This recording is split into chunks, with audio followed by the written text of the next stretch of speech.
So that was the top three, the standard top three, but in a different order. Behind that, some more good drives. Charles Leclerc in the Ferrari, one stopping, made it work. 34 laps on a set of hard tyres. Really impressive, and he had good pace to the end. So again, another really impressive drive for Leclerc. B4, slow button. Yes, sir! Yes! Plan C, baby! Oh yes, I'm so happy, so happy. But for his teammate on the other side of the garage, not so good. A mess of a race, and it all started at the first corner for Sebastian Vettel. He actually gets a good start on hard tyres that Ferrari chose because he didn't make Q3, he had a free choice. And he's on the hards, and he's up the inside of Alex Albon. We've got a fast-starting Lando Norris trying to pass Charles Leclerc ahead. Now Leclerc gets a bit caught out at turn one and has a lock-up, just panic braking really. He thinks he's going to run into the McLaren probably. But if I pause it right on the apex, look where Vettel is. His front right tyre is actually more than on the apex. It's actually on the grass on the inside of the corner. But Vettel's clearly taken a little bit too much.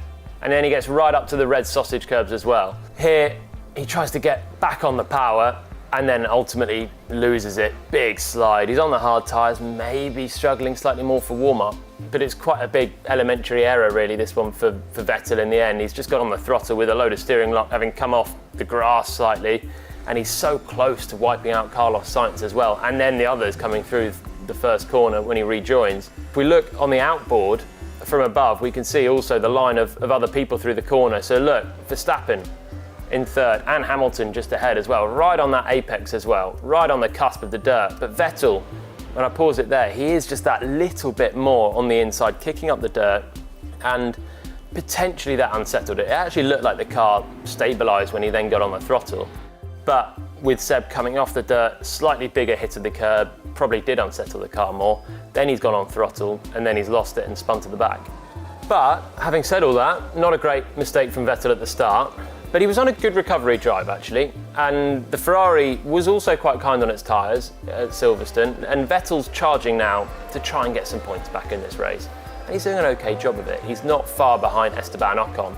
So they pitted Charles Leclerc, and then a few laps later he's coming up behind Sebastian Vettel, when on lap 22 his team tell him to pit. This is where the tensions start then, because Vettel's ticking along nicely on a hard tyre. He's running behind Esteban Ocon, who hasn't pitted yet on a medium tyre that he started on. And he's in clear air, basically, up in the top 10. And now he's able to just extend that stint and maybe, like his teammate, do a one-stopper. But the team asks him to pit. Vettel gets on the radio and says, there's life in these tyres, I don't think we should. The team say, no, box, and Vettel pits. Now, from a driver's point of view, you really have to listen to your team. They've got all the information in front of them. They can see where you're going to drop into when you take your 20 seconds out of pit stop.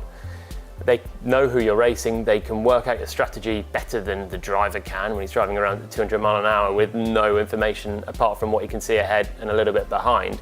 So you have to trust the team. But here, the team weren't really doing a great job for Sebastian Vettel. Then they pitted Vettel from a hard tyre onto a hard tyre as well, which meant he had no chance of doing a one-stop. He wouldn't have done anyway, really, from pitting so early as lap 22. But oddly, then just did another short stint, 11 laps on the hard tyre, before doing a mammoth stint on the medium to the end. Vettel's strategy made no sense. He came on the radio clearly thinking it made no sense as well, and he was right. That is the gap that we didn't like. We spoke about it this morning. I will hang in there, but you know that you messed up. It did seem like in this race, Vettel was an afterthought for Ferrari. It was all about maximising Leclerc's race, which they did. But Vettel, yes, he made a mistake at the first corner, which Mattia Binotto was quick to point out afterwards. But he could have had some points. He was running with Esteban Ocon, who won stop to 9th place. He could have been in that fight.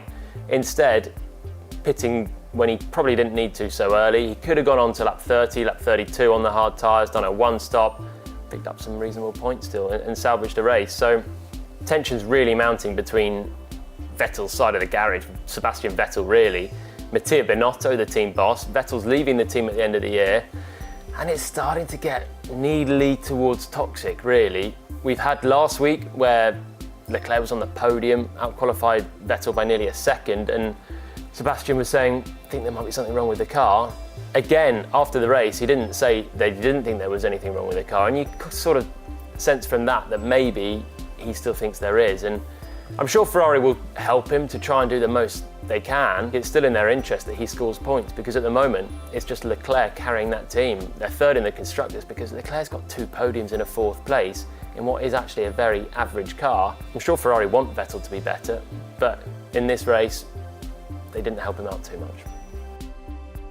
So that was a look at Ferrari's race, but for more on how the top 3 played out, Verstappen's first win of the season, and lots more action in the midfield, check it out on F1 TV.